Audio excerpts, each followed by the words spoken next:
10, take 1. Action.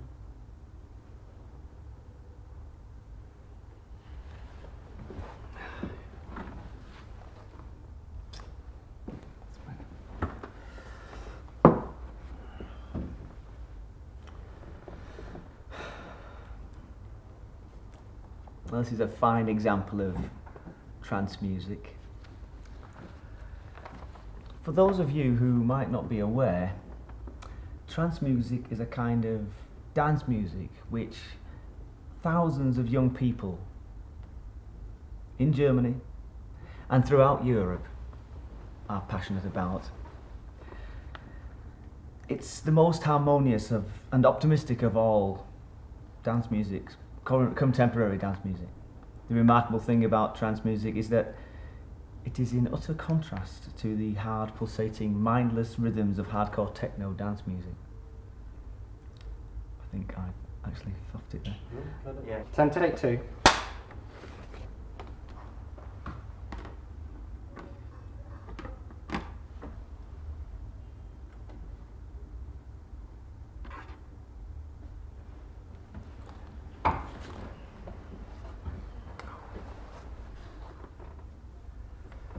That's better.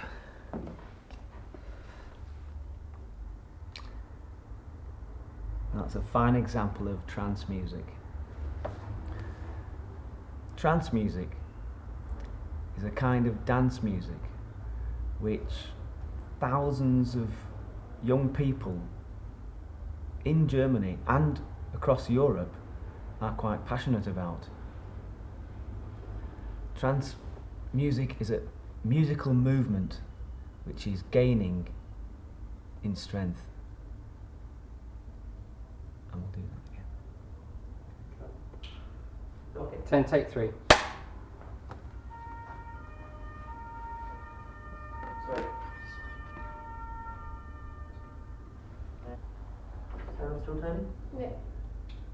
Mark it. 10, take 4. Action.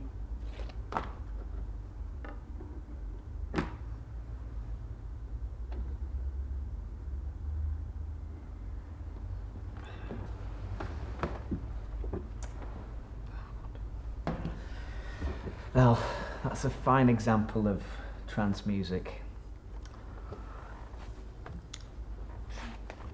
Trance music is a kind of dance music which thousands of young people in Germany and across Europe are passionate about.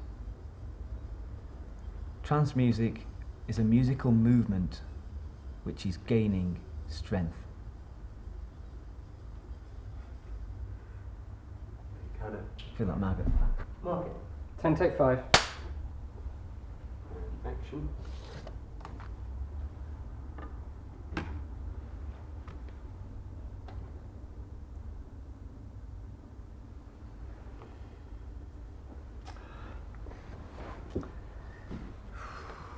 That's better.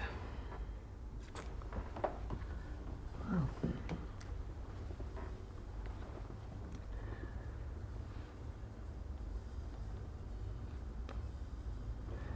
It's a fine example of trance music. Trance music is a kind of dance music which thousands of young people in Germany and across Europe are quite passionate about. It's a musical movement which is gaining strength. As you Cut. done. 10, take 6. And action.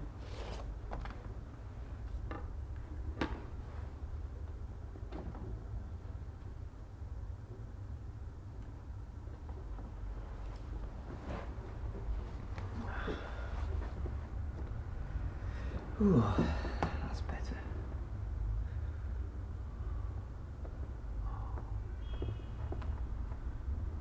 It's a fine example of trance music.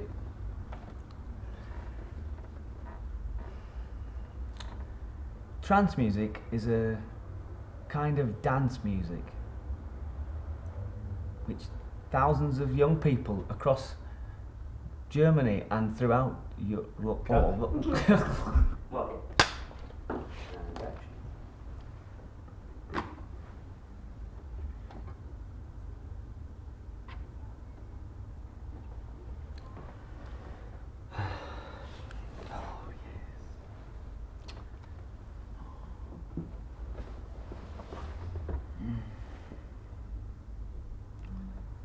It's a fine example of good trance music.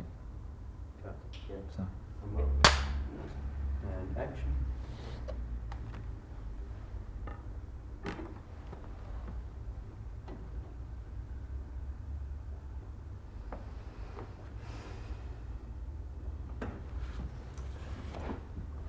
that's better. Oh dear.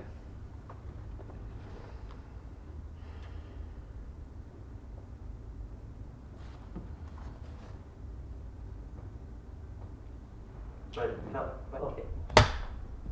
Action. Okay, what's six? Sorry. Cut. Run. Yeah. Action.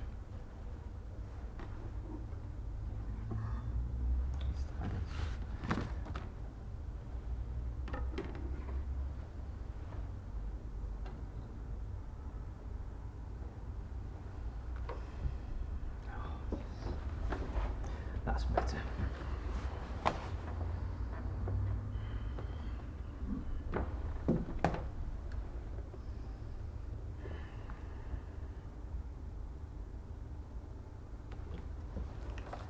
Fine example of trance music. Trance music is a kind of dance music which thousands of young people across Germany and throughout Europe are quite passionate about. It's a musical movement which is gaining strength. And cut. Down. Hat on. We started from. That's it. That's it. Lean from the record players if you've just put it on. That's it.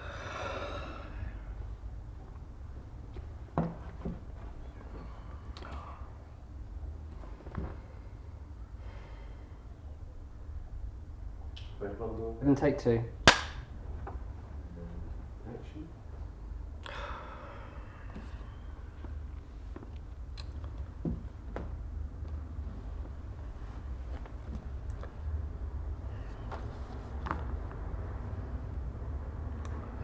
That's a fine example of trance music.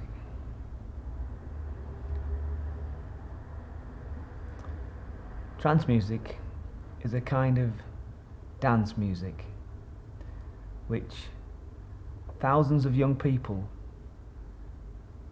in Germany and across Europe are quite passionate about.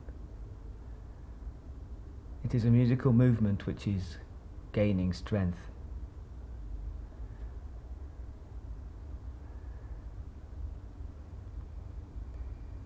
It's the most harmonious and optimistic of all modern dance music, and quite in contrast to the hard, pulsating, mindless rhythms of hardcore techno. As you can hear, this is the future.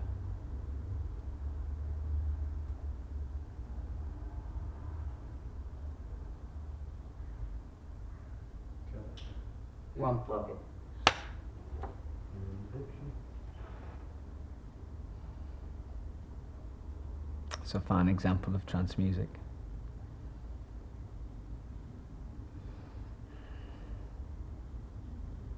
Trance music is a kind of dance music which thousands of young people in Germany and throughout Europe are quite passionate about. It's a musical movement which is gaining strength. Trance music is the most harmonious and optimistic of modern dance music. And in utter contrast to the hard, mindless, pulsating rhythms of hardcore techno. And as you can hear, this is the future. Got it.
14, take 1.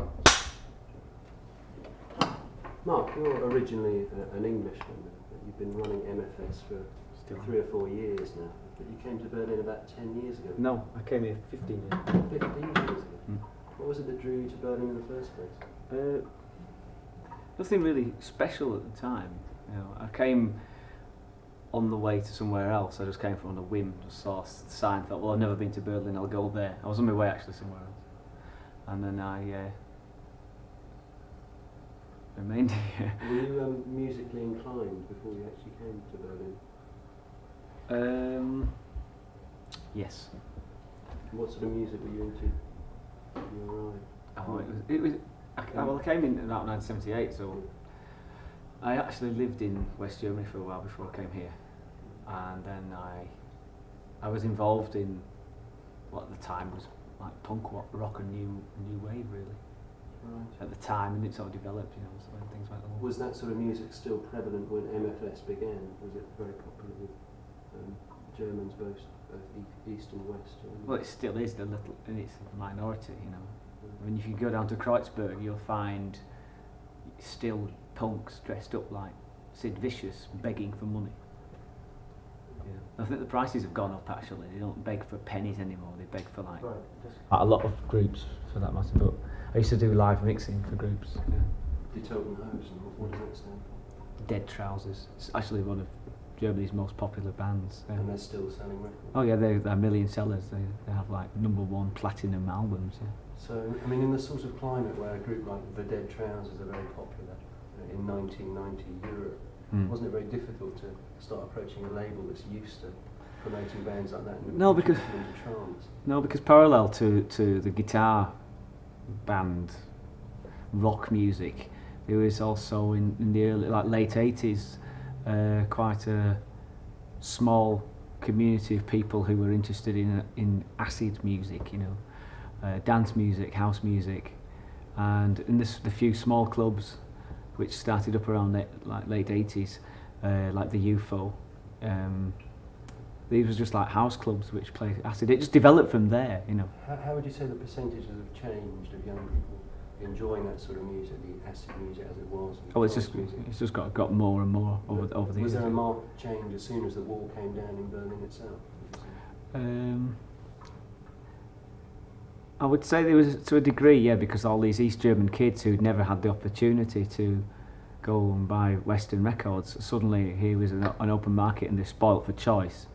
And a lot of the younger kids, they didn't grow up in this kind of rock and roll culture that we grew up in. Yeah, it's more of a state-run rock and roll culture which they threw away. They didn't want to have any ties with this, and so they saw this as being some new infusion. It was also very radical and anti that what they were used to, I suppose. So I think a lot of it came through that. Also, the younger kids, a computer generation, yeah, they're into computers and Game Boys and, you know, Nintendos and whatever, and they have absolutely no real links to, say, our youth culture, you know, which was like Beatles and stuff like that. So before the wall came down, the former East Germans would never have been able to even really listen to this. Well, they could listen to it on the radio. You know, you could listen to, say, Monica Dietl on SFB, propaganda radio, you know. And she was playing actually a really good selection of music. No, it was a West German radio station, but broadcasting to the east, you know, as well as in West Berlin, obviously. And so you get like... Sorry, actually starting again. Okay. So a lot of former East Germans could tune into West Berlin's radio station, broadcasting trance and other dance music. Over quite a bit. At that time, there was no trance music. Dance really. music in general. Yeah. Club music. Yeah. I mean, would you say that led to more of a yearning to get together and listen to that sort of music in clubs? I mean, were there sort of small-scale events in East Berlin? Well, I mean, before the wall came down, I mean, all you could listen to was things like Kool and the Gang, you know, that kind of thing. You know, Phil Collins, and so your discos were very discos.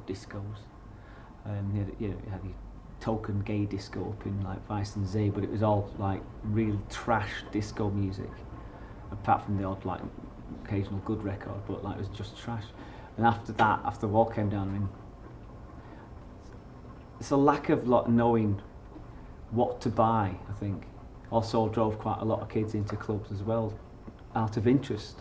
They'd heard about this kind of music. They'd heard that these clubs existed, and so it was for them. It was an opportunity to actually listen to it. None of them knew what they were listening to, I'm sure.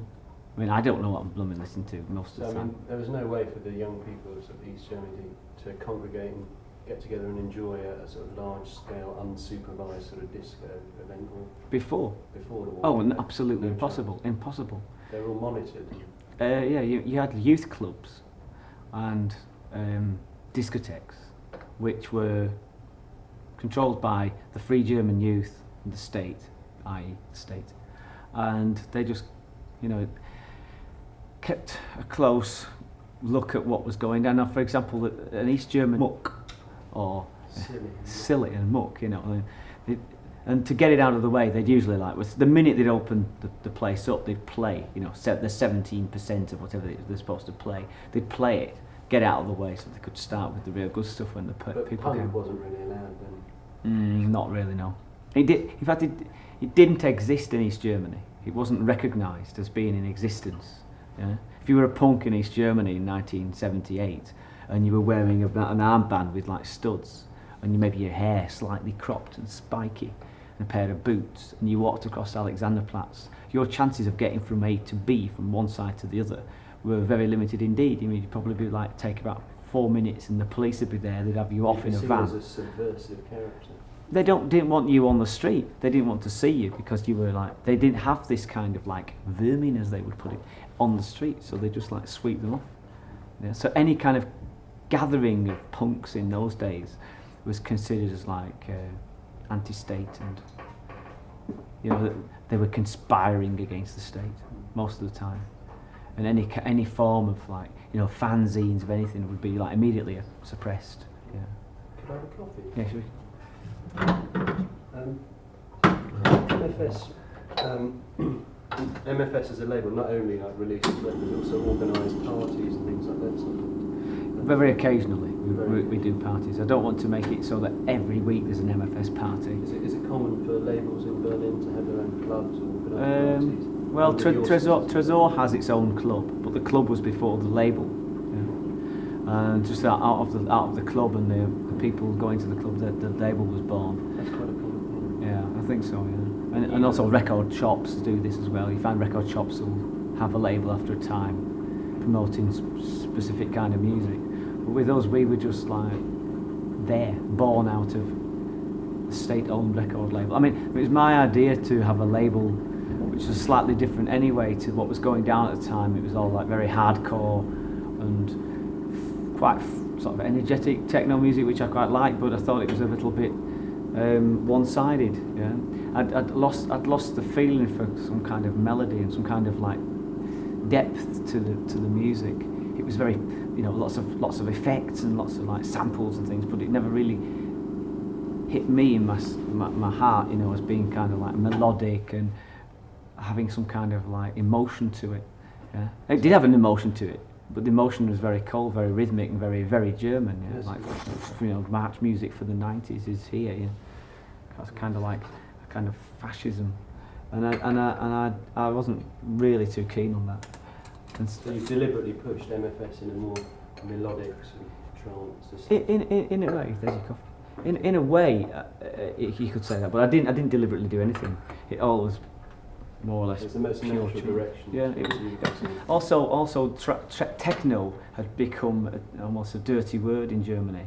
The stars and the people who in fact really started it here in Berlin, people like Tanith and Westbam, were considered techno stars in the cheapest magazines. You'd have them, in their home, and I felt quite sorry for these people as well, who pioneered a type of music to try and make it accessible to everybody and make people understand what was happening. It was a lifestyle, not just a musical direction. They tried very hard to keep it kind of underground yet popular, if you know what I mean, which is impossible. The press had taken this and drugs, sex, and everything that goes along with the horrors of some kind of trend like this. They milked these people, massive raves of 16,000 people, these are the stars of the future, etc., etc.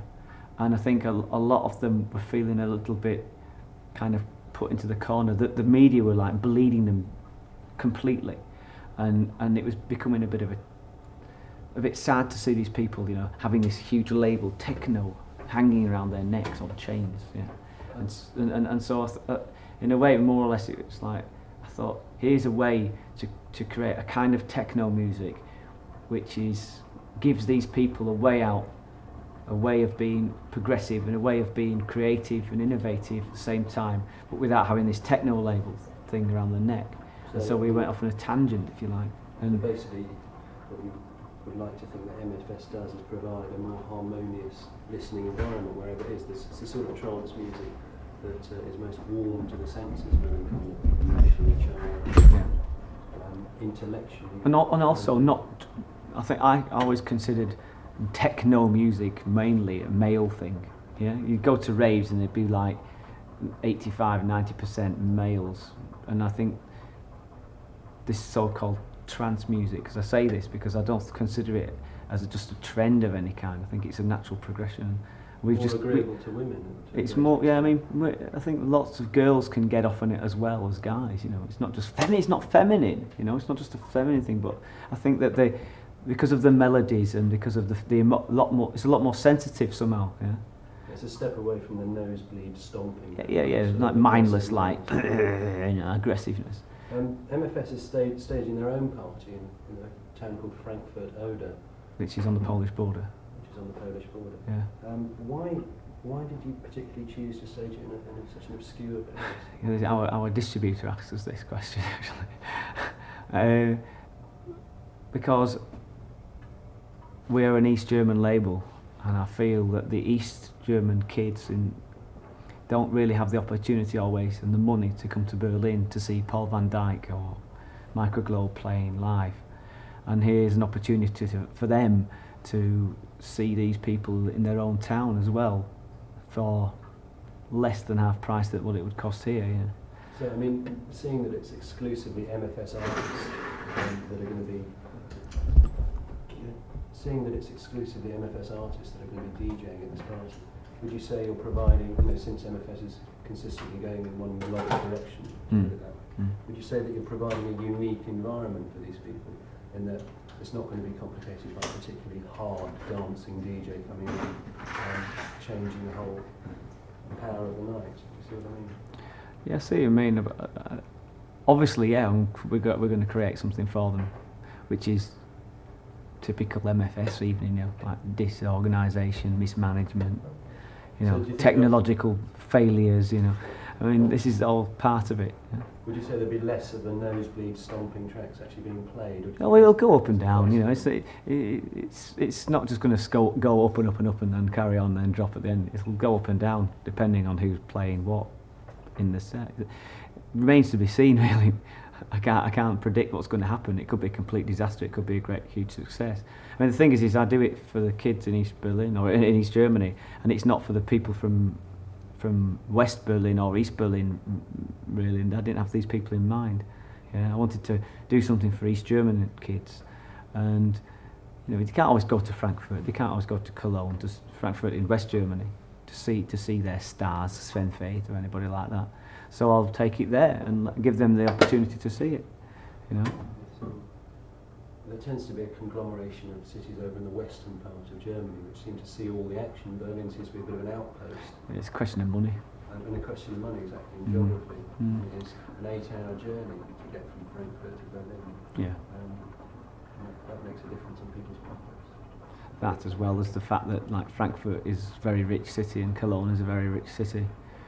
So there tend to be more huge-scale events over at that end of the country. Yeah, because people can afford, this kind of fees that disc jockeys demand these days. Yeah? Sven Väth recently said in a newspaper, a magazine article, that he gets 5,000 marks a night for just standing there, which is pretty good, really. Some particularly enthusiastic set. Well, I mean, he's a showman. Yeah, he's probably one of the most professional people at the moment on the circuitry. He's actually very entertaining. You have a lot of respect for him. Oh, yeah, he's really. I mean, I've seen him. I quite wonder how he does it, because he doesn't really DJ like a real DJ. He doesn't mix in and out, and you know, it's his presence and the way he does it. It's just the way he presents himself.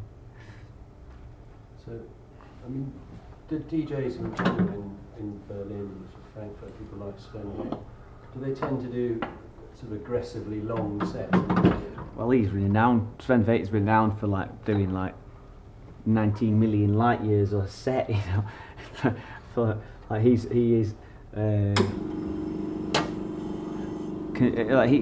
starts at like 10 o'clock and goes on till like 1 o'clock the next day. There's that kind of person. And Paul Van Dyke and Dr. Motch and DJs like that, similarly. Yeah, I mean not so over the top, but they do pretty long sets. I mean, at the Ewerk in here in Berlin, they will DJ like 1 hour on, 1 hour off to keep the flow and keep. Each DJ has his individual character as well, which comes out, and so, you know, that's more. It keeps the evening more flowing as it goes along. Yeah. Okay, M board.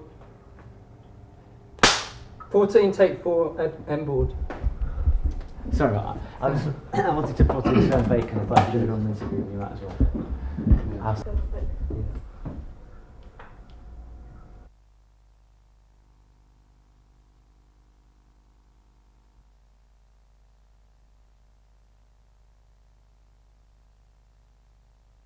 Event, you know, because we're not it's a party, you know. It's not a money making thing. We don't do it to make money. We do it so people have a good time. We're not Mayday, you know, like Mayday massive rave with 50,000 people or whatever. You're not into promoting those kinds of events? Well, not really. I mean, I'd leave that to like Marlboro and people like that. You know, they're better at it than I am.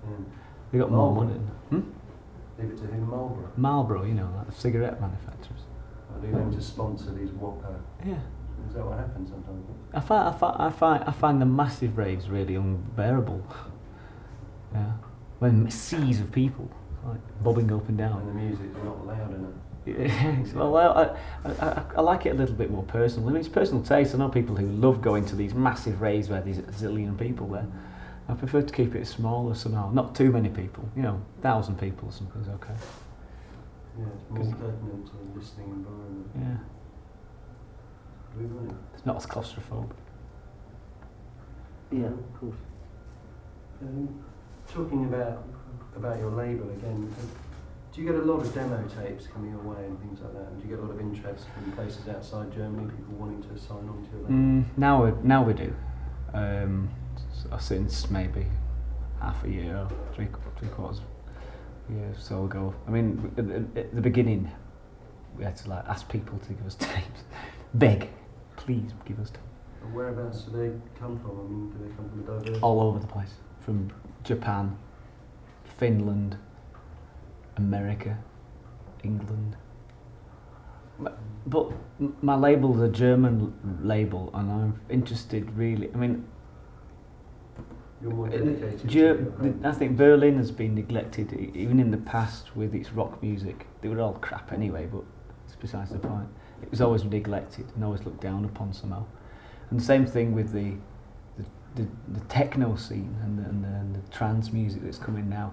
A lot of people just not kind of look down, and they look towards, you know, what's coming from England is better, what's coming from America is better. This kind of attitude, the grass is always greener on the other side of the fence, you know. And I find it quite frustrating. There's a lot of really talented people who come to Berlin from West Germany. Yeah. In the past it was to escape the army. Now it's because it's an exciting development going on here. And so they come here to make music and try and make a living out of it, and just are ignored in the most part because people say, what are you doing in Berlin? You know. In a sense, not welcome in the music scene, really, as outsiders. Well, not in a general sense, yeah. You know, but like as I see it, I think there's a lot of talented people here who just need to have the chance to develop and start, yeah, and make that move, make a record, have that chance. Maybe the first record's a pile of rubbish, you know. Doesn't really matter. At least they've done it. They've gone through that little bit.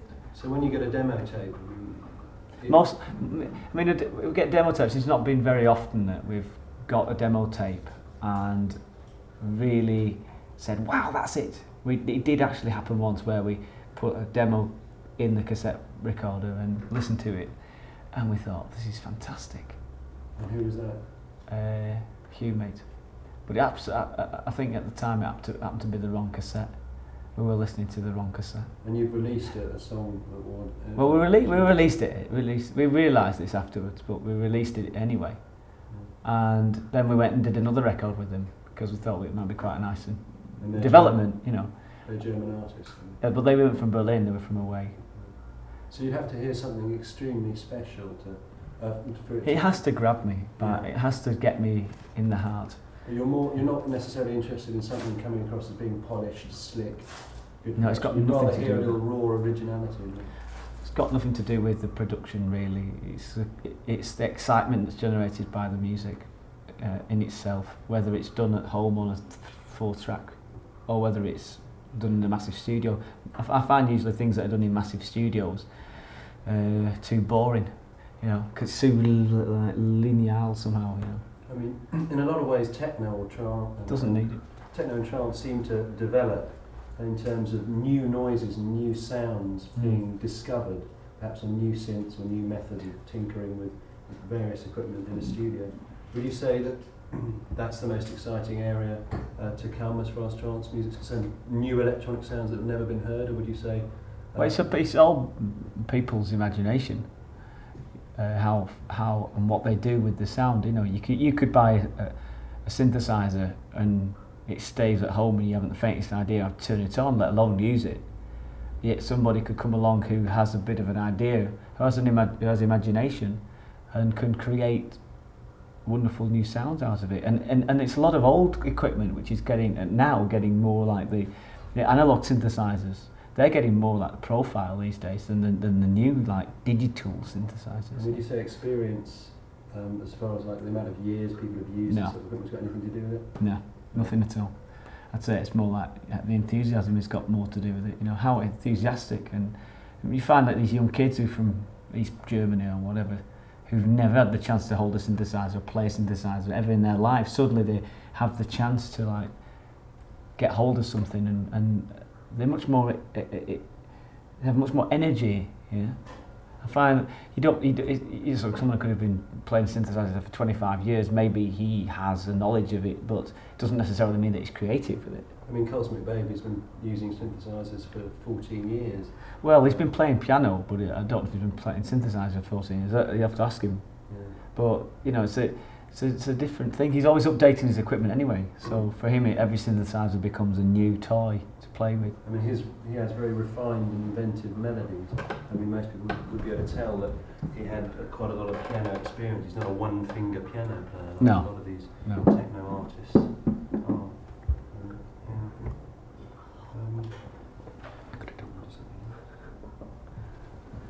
Do you want to cut the camera? Hold it. Inboard. Working. 15, take 1 inboard. 15, take 2. Talking about this party in Frankfurt Oder again, do you see, sort of, particularly yourself, do you see yourself an MFS actually trying to push trance music in a general direction eastwards? Would you like to see more people entertained by it in Russia, for example? Do you see that as an applicable music to people over there? I think the Russians would get on quite well with it if they could have access to it. I think they've got other problems at the moment, rather than whether trance music is going to like take over their daily lives, you know. But sure, I mean, I think for example, Japan is the perfect kind of environment for trance music, because they're not allowed to take drugs and they're not allowed to have really. They copy everything anyway. But this is something where I think they could excel themselves if they didn't copy. If they just used their own natural musical, like their own culture, and put that into trance music, Japanese style, then you might have something quite interesting happening there. Do you think it's in keeping with their mentality? Well, it's technological, and all the instruments come from Japan, and I think that in a way, I think they'd be really good at it if they didn't try and copy our sound.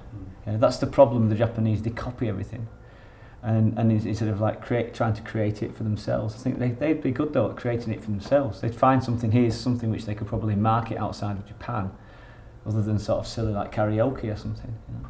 I mean, would you say, I mean, accessibility and affordability for the population of the sort of equipment that you need to make this sort of music is a great factor in where the focal centres of trance and electronic music are? Yes, certainly. Yeah. I mean, you know, obviously, like East German kids don't have access to equipment. It's very difficult, even for them now, 3 years after the wall's gone. It's still very difficult. A lot of kids have even lost their jobs. If they had like a job as an apprentice car mechanic or something, they've lost this job, so there's no possibility of ever getting that synthesizer they always wanted. That's always been the case, I think. Hopefully it'll change, you know. Also, the access to these instruments as well, the more valuable, say, a Roland 909 drum machine becomes. You know, like what you used to pay, say, maybe 800 marks for, now retails at 1,500 marks. You know? So, I mean, these sorts of people, although they might have the knowledge and the sort of wherewithal to go about making this sort of music, people just starting out in that sort of place just haven't got the money to. Are we finished?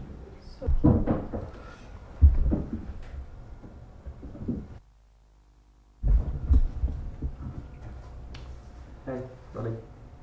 So, what parts of the world does MFS tend to distribute their records? So, I mean, who's actually listening to music coming from your label and Berlin in general? Scandinavia, Great Britain, America, Australia. I mean, are the proportions of records going over to America large? No, not that many. Or do you I mean, it's find- early days. The Americans are very slow at picking up on new types of music. They don't really need to, you know. There's so volatile. You know, they've got like rock music, country music. They don't need really to latch on to something new that's coming from Europe if they don't want to. It'll all remain fairly small, I imagine. America's a guitar country, you know.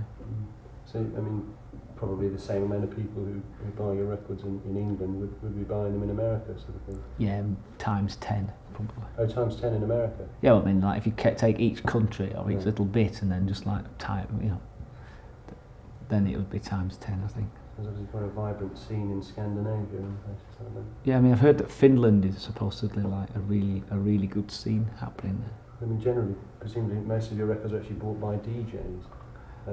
Or would be. I mean, vinyl's the vast Mm. majority of the stuff that you're selling. Yeah. I wanted to ask you know, what trance music actually means to you personally. What part of your life does it play in? When I first started MFS, we had this track by Paul Browse and Johnny Kleemaker under the name of Effective Force called Diamond Bullet. And when I heard it, I realised that wasn't techno, or it wasn't really a dance record even. It was a film soundtrack kind of for everyday use. And from that moment, I knew it was a timeless classic piece of music. And that was it had something spoke to me from that track. It cast images into your mind. Yeah, also opened me a little bit to something different, and I realised I got some more tracks which had a similar kind of feeling and atmosphere. What are the elements in the tracks do you think that contribute to that feeling? It was just atmosphere. It wasn't any particular sound or particular sequence really.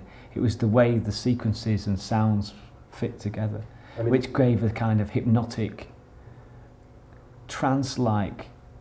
When I say trance, I mean we had difficulty at the beginning. But how do we call this kind of music? It's very repetitive. Some of the sequences, some of it's fast, some of it's not so fast. But it all has one connecting element, which is like it's a kind of modern day trance music. Yeah, it invokes a kind of like if you're on the dance floor listening to it, you it's get actually a dance track. yeah. It's when you're dancing is a form of expression of like sexual expression and so you know if you move your body, I find that techno is very static, and you only move certain parts of your body with very hardcore techno. And with trance music, as there's lots more elements in there, lots more rhythms, a lot more little bits there where you can move various other parts of your body, that you come into this trance-like state. And you see people on the dance floors, you know, waving their arms and shutting their eyes and dancing, not because of the rhythms reaching each individual cell of the body, you know, and in rhythmic kind of like tribal trance music, from whether it's from like Jamaica or from Asia or from Australia, it all has this kind of like these rhythms which make you move various parts of your body. You know, you have a kind of movement in there, and that's what it evoked for me when I could hear this. It wasn't created with drums necessarily, it was created with the sequences and the atmosphere surrounding these sequences, which gave it this trance-like feel. So would you say that that sort of effect has an intrinsic link with the tribal beats of tribes in Africa? And you know, would you say that the rhythm and pace that trance music has a link with the sort of music that appeals to us most naturally as human beings? Do you think it's tapping on? Somehow. I mean, we as Europeans have lost it. Yeah, we've lost it a long time ago, as well as a lot of other things, because we're quite our priorities lie elsewhere. And I think that now with this, you know, people have been looking around for not consciously looking around for something, but to bring them back into this like state of euphoria with the music. In the 70s and 60s, people had it in a different sense, but that was like release of energy after the Second World War. I think now it has a lot to do with frustration as well. You know, everyday life is very stressy and very tiring, and having this kind of a release. You can go to a club at the weekend, and you don't just release energy. You gain something from it. You know, it's almost like aerobics or something. You gain something from it. People go home feeling elated. They don't go home feeling depressed and miserable. So they go home happy. Yeah. And it creates a unity on the dance floor. It's not such an introverted type of music. Yeah, I mean, people scream when they hear a specific sequence. You know, you could just could be just a note going deep, deep, deep, deep, deep, and people scream when they hear it. And it's a kind of communal thing as well. It's like lifts everybody up, and it's a feeling of euphoria. I mean, rather than maybe called trance music, it should have been called euphoria. You know, it's like we called it that just because we didn't know what else to call it, and it was the sequences bubbling away there just gave me this kind of feeling. You know, that's what it means to me. It's got lots of depths, which are still, some of them are even uncharted. You know? The songs themselves have, like most dance music, an incessant beat in the background, and melodies in them, which, you know, a lot of, for example, house music has. So they contain a lot of the same elements and pace as that sort of music. Mm-hmm. What would you say is the common denominator amongst the songs that distinguishes it from what a lot of adults would class as sort of one and the same sort of incessant dance music? Well, I mean, I find house music sometimes quite tedious. You've got the same old crap, you know, girl singing vocal and stuff. And, with trance music, it's just music mainly. You have maybe one word which is repeated, or a verse or something. Not like a real song, but maybe 2 words, 3 words, but something very simple. And so it's inducing a sort of hypnotic effect. Yeah. The repetitive nature of it is very important. And that house music it has a completely different atmosphere. Yeah. With trance, it has a very limited and very minimal vocal. It also it leaps over boundaries. It goes over wide expanses of land, whereas with house music, when you have a heavy vocal, lots of words, lyrics and stuff, people are always trying to think, you know, what's the singing about, and then certain countries maybe won't listen to it because it's in English, you know, or if it was in German it would get nowhere outside of Germany. So here you have this kind of like trans global music, you know. Would you? I mean, a lot of people would say that house music and garage music, for example, are more sexually orientated. That there's more of a sexual vibe on the dance floor. Would you say that's not true with trance music? Would you say there is a lot of sexual energy going around? I think it's just probably the individual himself. You know, if like some people can get off on house music, and some people can get off on garage music, and you know. I think it's each individual person is motivated by that. I really wouldn't know, to be honest. Yeah. Trance music is equally as it's as equally as erotic, if you like. Yeah, it just doesn't need the old "I want you, baby" lyrics. Yeah, you don't need it. No, you don't need that. It's the music which carries the message. Nothing needs to be explicit. Yeah. And also, you're not distracted by the lyric. You know, you're not. You don't constantly dwell on the words. You know. Trance music is quite a sociable kind of music in that you can have conversations in a club where the music's playing very loudly, and it's so consistent that you won't get distracted from your conversation usually, unless there's a particularly familiar track. Yeah, and also it can be quite quiet. You get this like kind of trance ambient sort of mixture, which is the same thing but without the beats, if you like, which is very relaxing, and you can not meditate but relax, read, or you know, it's brilliant music to drive to. It's the best music to drive to, in my opinion. Shortens journeys. You travel along with the music. It takes you on a trip along wherever you're going. If you're flying, if you're in a car, and it also relaxes you. I think you don't become like pent up. Yeah? If you're listening to some kind of punk rock or hardcore breakbeat, you become really tense and sort of intense. And trance music sort of makes you a less aggressive driver. In other ways, more considerate. Okay. 16, take 1 end board. Sorry. You can always carry on. Yeah, Get stop. some more. Yeah, you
Germany is one of the top 10 in Germany. DJ Tanith. And he's consistently hard stuff. He's And he was relenting. And oh, giving yesterday it was like bumpy, giving some, bumpy yeah, man. You know, he was having a good time. But I suppose it was Sunday night as well. That's why I didn't play so hard yesterday. That's why yesterday was cool, because it was Sunday night. You know, when it is an intimate crowd, you'll tone it down. It depends. Depends. I've got a club in Paris called Wake Up, and we do about 700 people, and I go fairly hard. But you know, I, as I say, I go hard and then I come down again. In you know, Paris, their expectations really aren't of anything. You know, it's just sort of. they are now because they've been running it for 2 years, so they know what they get. They know what they get. But it's true that I get brand new guest DJs from anywhere once a month, so they never really know what to expect. I mean, I got DJs like Lil Lewis, and on the other side I got Carl Cox on the same night. And you know, Sven Vath and Paul Van Dyk. The DJ who's least keen to be pigeonholed of all. He's moving into a lot of different directions. Well, Carl Cox is brilliant. I'm telling you, he's one of my favourite DJ in England. Definitely. Carl Cox is the guy. Is not very young. He knows the music. He's been in the music business for years, and he knows how to mix like no one in the world. And you know, he's intelligent. The guy's very open-minded, and he's got his radio show. He's got loads of records. He's been into the music for a long time, and that's why the guy doesn't want to be hardcore. I mean, he was like judged as a hardcore breakbeat DJ because he does it very well. But that's not the only thing he likes. You know, he likes garage, he likes house, he likes progressive, he likes everything. He's very open-minded, and he's very intelligent, and very nice too. And I think the way of him being so nice and his personality is very important as well in his DJ, I think. But, I mean, when you do your sets, I mean, is it always very important to you to have a sort of 6 or 7 hour session to yourself? Or you quite have a It's show? important for me to have at least 2 hours, yes, least. because I don't think you can make people come with half an hour.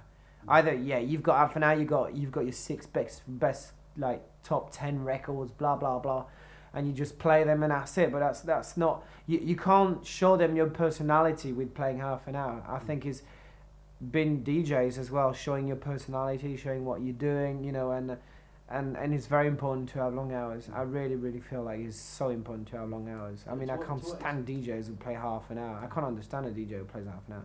To what extent do you plan the journeys that your audience is going to go on? I mean, are you picking records out at the time that seem right, or have you got a Yeah. process? No, I never do the same mix. You're picking up from the crowd. Well, I usually bring about 200 records wherever I go. Even if I play half an hour. I mean, like when I last did Universe, I played for 45 minutes and I had 2.5 boxes of records. And the guy said, "Fucking hell!" I said, "I never know what I'm gonna play. I don't know what people are gonna play before me and what mood I'm gonna get in. I like going in a room at least an hour before I'm playing, listening to what's happening, and then I'm gonna think, how can I start for them to feel that it's different." And or for them to feel like the night is following somewhere else. If I don't like the music's been played before I play, I'm gonna start completely different from the DJ before, like break it completely and start with something else. It depends, I think, wherever you play and wherever you go, how you're gonna start and how you're gonna build the night. It really depends. I mean, I played Saturday in Cologne and the DJ before me was playing some hard as fuck music, and I thought, no way, I don't want this shit. So I stopped, and for 5 minutes I played strings, and the kids were going, "What's this?" I thought, "Fuck you!" And then from then, we just built it again, and it was great. They had a great time. They really enjoyed it. But it took them a long time to understand. I was playing different from everybody else. It was good though. Do you like to be at close quarters with the crowd when you're mixing, so you can see their faces? And Yes. I like to see the crowd, because I think it's all about feelings. So that is very, very important. I mean, the feeling is like the main thing in it. Hello, Mr. Camera.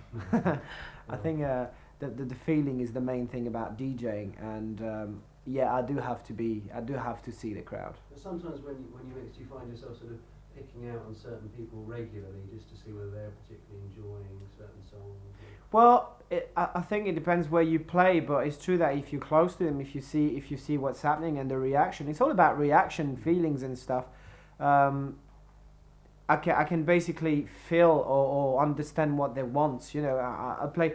I mean, in a set, I'll try in like a 2-hour set. I'll try to play like underground stuff. I'll try to play experimental, and I will try to play a bit of commercial stuff, and I'll see what reaction they've got and what's the best reaction, and from then I'll just try to build my night, and I'll try to suppose to know what they want and try to give them. That's it basically. So I mean, you find it quite easy to pick up on the energy of a crowd and just react to it? No, it's not easy. Sometimes you feel it, sometimes you don't. That's the thing. But you're perhaps not feeling it even though it's there, just because of the way you I think it's all to do with moods. I think if the people gives you, it's like I don't know. It's all about exchange really. You come to a club and you get in your DJ box and you feel like, okay, I feel good tonight. So you're gonna try. You start the night and then you feel that the crowd is understanding what you're doing, and they'll give you something back. I can't explain that to you. It's not, you can't touch it. It's something you can just feel. And a lot of DJs would say the same to you. You can feel the crowd and you can feel they're in the mood, they're there and they're ready. And it's all about feelings, and they give you something and you give them something back. But how to explain is really hard. Do you think it's quite psychosexual when you're trying to induce sort of... I don't know. I can't think of in a way, that. quite erotic feelings in the crowd. It is. It's that's what I said to you before. It's all very, in a way, it's all very sexy. It's very, yeah, it is. It is. It's all feelings and stuff like that. That's always what I thought, and that's the thing. I've always felt that with the people. If they give me something, more they're going to give me, more I'm going to give them. That's it. It's all about communication, really. Would you say music like trance can be equally as sexual in a dance environment as something like garage? Not just trance, but I suppose trance is very communicative, and to see that some people don't do drugs too, and a lot of DJs don't do it because they They don't need it. And I mean, I need my music, and it's my way of making people travel and stuff. And I suppose that the trance music is a trip altogether, really. Do you think it's that trance there has a sort of separate place of its own in the dance music sort of spectrum? It has. Because you can't really blend it that well with things like sort of, I don't know. You can. Of course you can. It's like I'll play everything. I mean, I'll mix everything. I'll mix trance with everything. Take someone from a hypnotized state to a sexual. Is a real way of communication and a real way of making people think. It's very it's not garage is very easy going. You go to a garage club and you don't really listen to you just listen to the track and it's all piano, nice vocals, and I love garage, but you know it's not music you have to really think when you listen to it. Trance is more of like a mind thing. Do you find that trance music for you sort of encourages your mind to think about certain things, melancholic or emotional? And what sort of state does it produce for you? I think when people making trance music, I mean, even Derek May, when in Detroit, when he made techno and stuff, when you speak to him, wherever and whenever he made them records, he had different things happening to his life.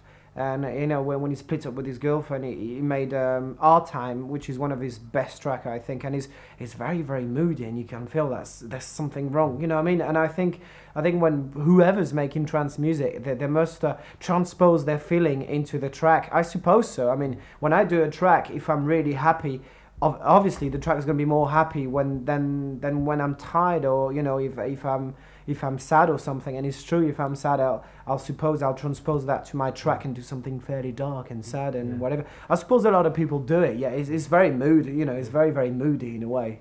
It is. It is. It ends up being what's fitting. I mean, like when you listen to the Paul Van Dyk mix of what's the track called? No.